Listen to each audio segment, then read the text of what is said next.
When the Ottomans won a battle, the field didn't fall silent. It ended in chains. The men who fought were often slaughtered or enslaved, but the true terror fell upon their wives. For them, survival was often worse than death. They weren't just prisoners. They were commodities. The Ottomans had perfected a system where women captured in war were stripped of their identities and turned into property. This wasn't random pillaging. It was law codified, organized, and written into the very machinery of the empire. These women had a name under Islamic jurisprudence, *Sabaya*, spoils of war, and the Ottomans applied this rule with chilling efficiency. The process began immediately after a city fell. Specialized officers moved in, separating people with ruthless precision men, women, and children, divided like livestock. The wives of fallen warriors faced a degrading inspection.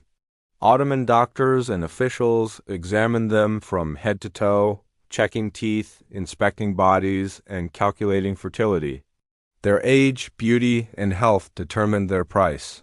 The youngest and most striking were marked for the grand markets of Constantinople. The older ones were often condemned to heavy labor or simply discarded into obscurity.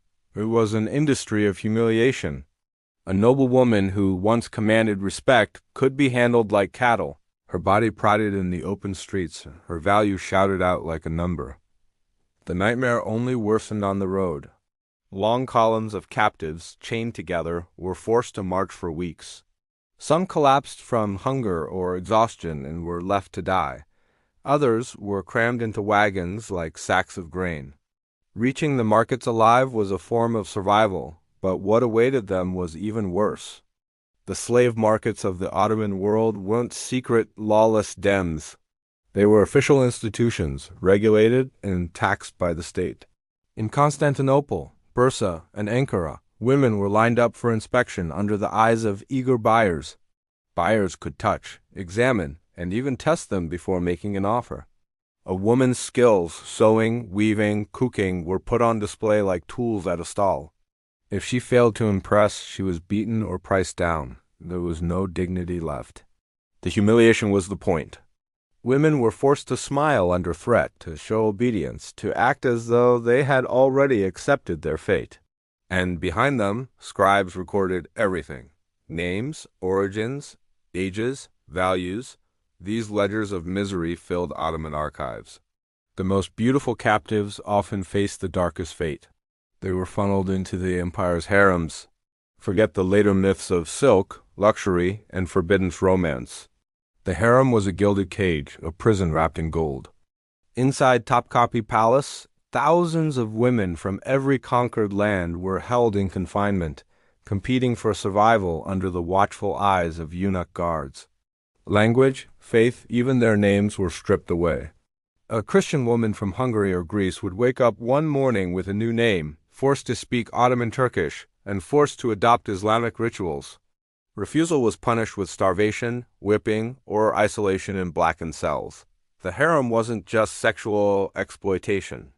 It was psychological annihilation. Women fought for scraps of influence, knowing that favoritism could mean protection, while rejection meant abuse or death. Many never adapted. Some descended into madness. Others took their own lives in desperation. The harem was not a paradise. It was a graveyard for identity. For the wives of important men, the torment was even sharper. If their husbands were commanders or nobles, they were often forced to serve the very officers who had destroyed their families. Their degradation was intentional.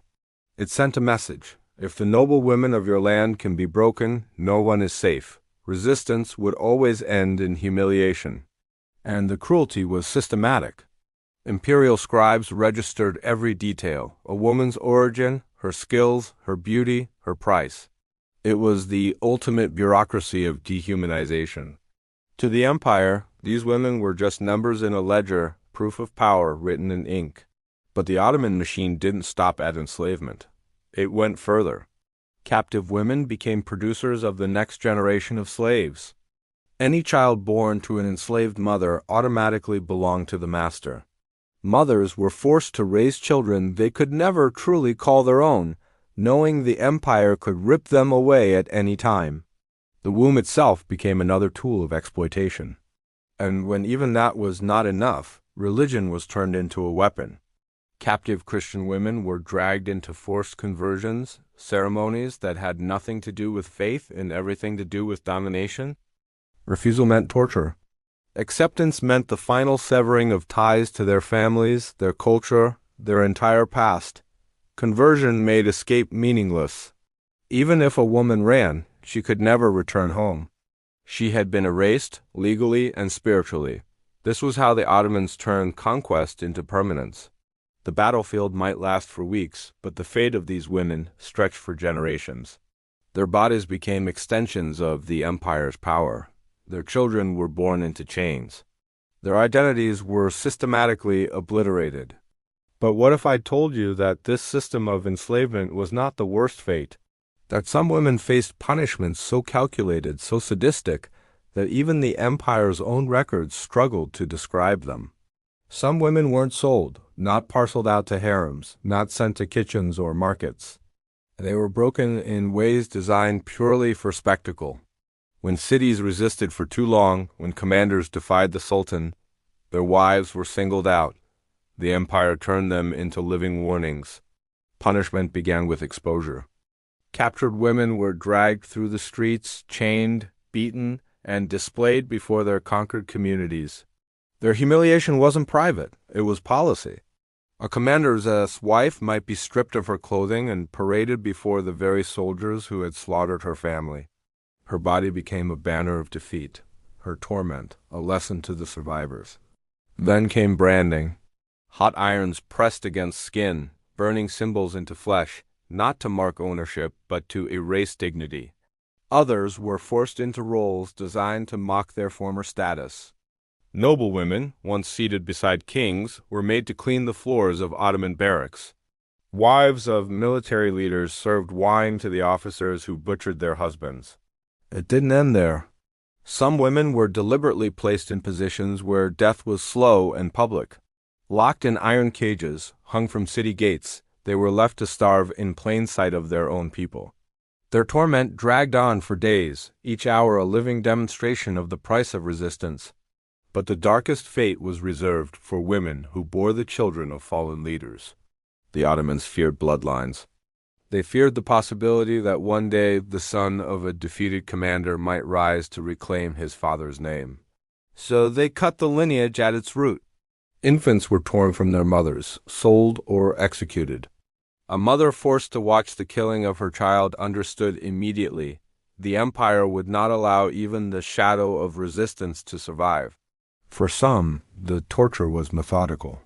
Women were forced to choose between their own children, one spared, one killed, so their loyalty would be shattered forever.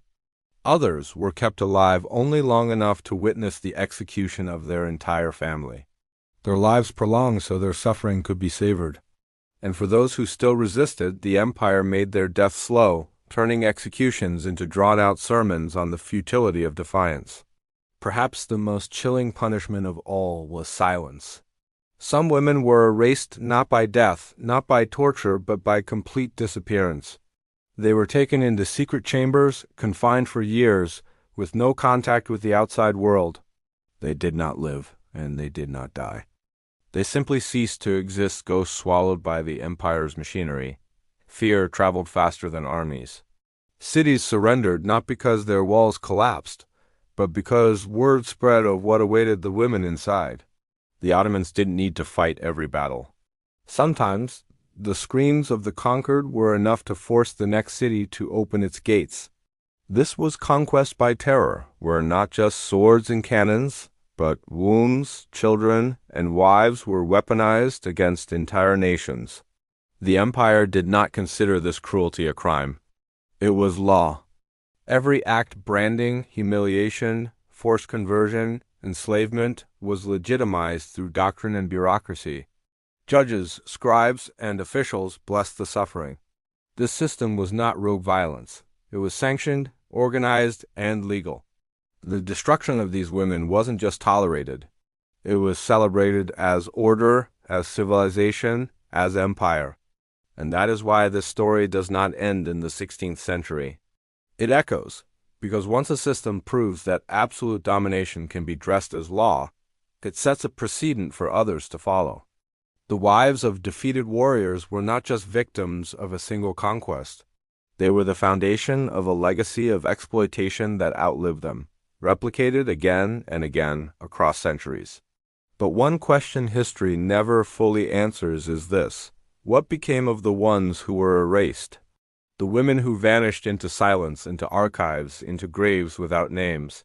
Their stories are not written, their fates are unknown, which means the darkest truth of all may be the one we will never uncover. Thank you for joining us on this journey into one of history's darkest chapters. If you want to uncover more hidden truths, don't forget to like this video and subscribe to our channel. See you next time.